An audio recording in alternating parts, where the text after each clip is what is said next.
What's up, poker players? Hope you guys are out there crushing the tables right now. Just finished up this session where I was absolutely crushing the volume, averaging over 1,000 hands an hour, 4,000 hands in 3.5 hours. Not a crazy successful session, but I'll take it. It's up money, up over $100. That's not a bad hourly rate. Let's jump into some of the hands.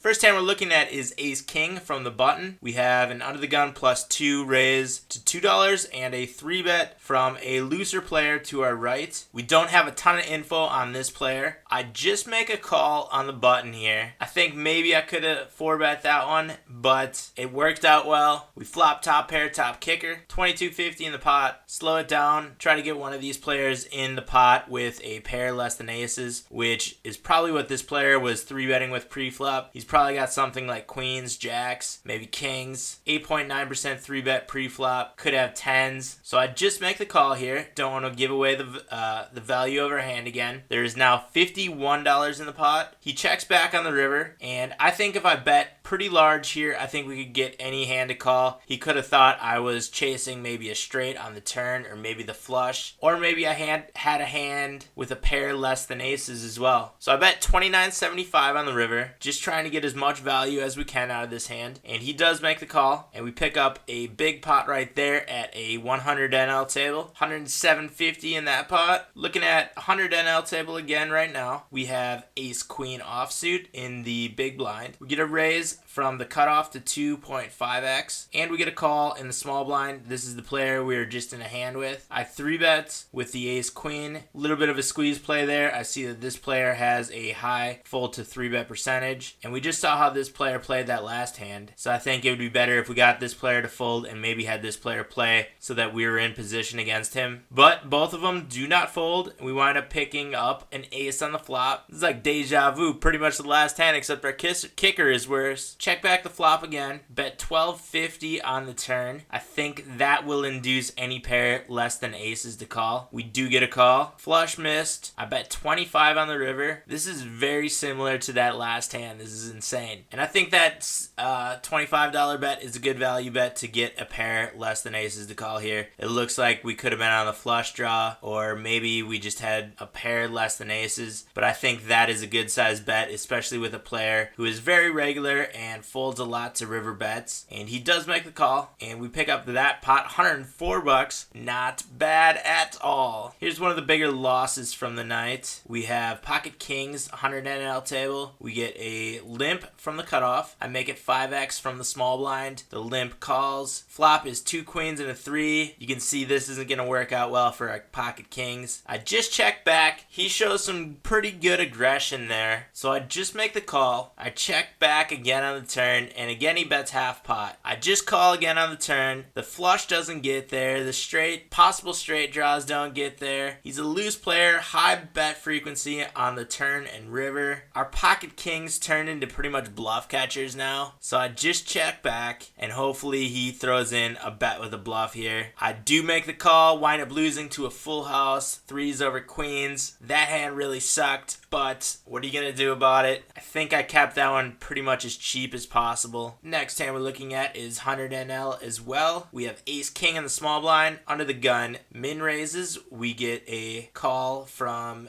the hijack seat and a 3-bet from the button. We 4-bet in the small blind here. I see that this player 3-bets pretty light. Wind up flopping top pair, top kicker. There's now $49 in the pot. I just check back the flop. He also checks back. I bet 22 on the turn. He makes a call. Relatively scary board out there. The flush didn't get there. Ace queen did. Pocket queens got there. I bet 30 on the river. Pretty much just betting for value there. Since he did make a call on the turn, I think there's a good chance we can get him to call the river with a small bet, but he does not. He makes a fold. 100 NL again. This time we have pocket queens in the small blind. Angry run in under the gun +2 makes it 2.5x. We 3-bet in the small blind, and he makes a call pre-flop. We have $18 in the pot. 10 high rainbow board. I just check back. 7 on the turn. There is 18 in the pot. I make a $10 bet to try to get pairs less than the 10 to call here. There's a couple draws that could be out there and chase ace as well. And he does make the call. The river is a 3. I just checked back. Hopefully bluff and deuce some of the draws that missed. And he makes a bet of 1805. Insta call for us. And we pick up that pot, $71.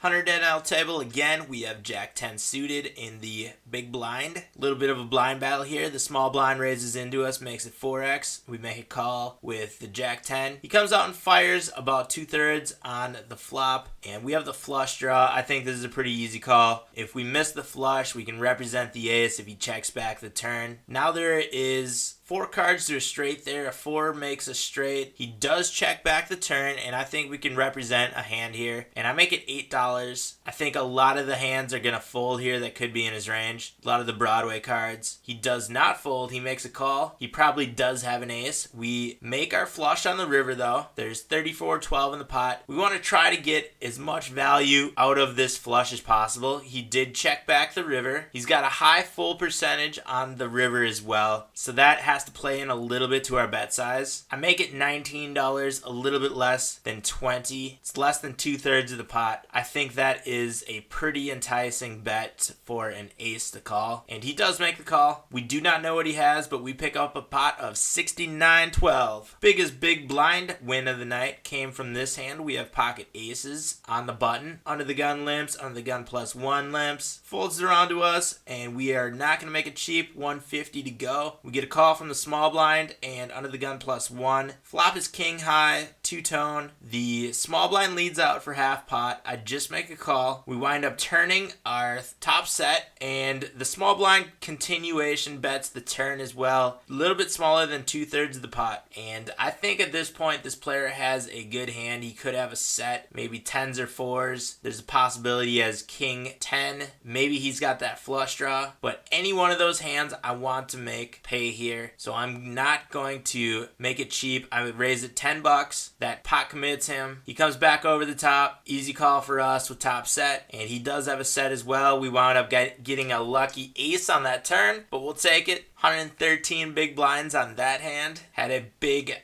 blind loss on this hand. It's luckily at the 10 NL table. We have a 5x raise to our right in the hijack seat from a loose player. Not a ton of hands on this player. I am 3-betting since this player does bet such a large range pre-flop. We wind up flopping top set. He leads out. I'm just calling here. Don't want to give away too much of our hand strength. There's now 805 in the pot. We only have 7 behind us. He checks back. I make it slightly smaller than half pot. We have 317 left. That's going to get in on the river no matter what. And he does make the call. He jams the river. There's 1886 in the effective stack and the effective pot. I'm not getting away from this one with the set. I unfortunately pretty much know what he has. So I do make the call, and he shows his 10 for a straight. That hand sucked. Lost a big pot right there. Pretty shitty, but can't dwell on it. Got to move on to the next hand, which is what we're going to do as well. Now we have Queen Jack suited in the cutoff. Under the gun raises, under the gun +1 calls. We get a call from a loose player to our right. I think this is a perfectly fine spot to just call with the suited connectors. And we wind up flopping a very heavy draw. 2 overcards, up and down straight draw, flush draw as well. Under the gun leads out to 212. We get a call to our right. I am just calling here as well. We're getting great odds there. We wind up turning our flush. There's now 971 in the pot. We get a bet of a little bit less than half pot by the player to our right. And I'm raising here. I don't want to let a king of hearts or an ace of hearts see a cheap card here. So I raise, and he jams all in. I'm not getting away from this one in a pot with a relatively fishy player. He shows the flush as well. He did have an out going into the river, but just 1 card in the deck, and we pick up that pot. Now we're looking at Queen Jack offsuit from the hijack seat. We get a limp to our right from a player we don't have a ton of hands on. Not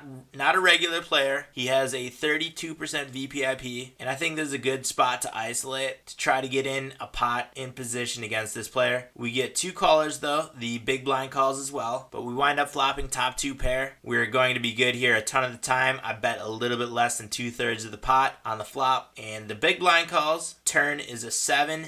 didn't help anyone's hand really. I bet pretty large on the turn, about 2/3 of the pot again, trying to build a good pot size so that we can get it all in on the river. There's now 16 in the pot. He's got 18 and 26 behind him. When the 4 hits on the river, all the draws miss. Again, I'm trying to find a bet sizing that he's going to call here. I make it 11.45, more than 2/3 of the pot. I probably should have bet bigger. I think I could have just jammed here and gotten him to call. He was probably playing something like king, queen, queen, ace, and he does make the call. I think that's a bit of a mistake. I think we left some value out there and could have got a bigger pot there on the river with a bigger bet. That's what happens though when you're playing 22 tables at a time. You might lose out on a little bit of value in certain spots. Now we're looking at pocket kings from middle position. Under the gun raises to 5x. We 3-bet to a little bit larger than 3 times his open bet. We're at a 10-and-L table. He calls our 3-bet. Flop is 10 high, 2-tone. Possible straight draws out there. He leads out to 212. I raise here. He does make a call. We only have 250 behind us. That's going to be getting in the pot very shortly. He checks the turn. I bet the 250. Pot is 1765, and this player folds. I don't get how you can call a flop raise here and then fold to a $2.50 bet like the 2 killed his hand or something. That is crazy. I don't get some players, but thank you. I appreciate that. Head down to the video description, you guys. I've got links for America's Card Room as well as Hold'em Manager and all the other poker products that I use. Follow me on the social media. Those links are also down in the description. If you have any comments or questions, leave those in the comment section below. Make sure you hit that subscribe button if you guys have not done that yet. I've got videos coming out just about daily. Stay tuned with the progress of the 100K challenge. I'm at about $2,000 right now. Started from 50 bucks. If you like this video, give it a thumbs up. I'll be back with a new video in no time. But until then, I'll see you guys out on the virtual felt.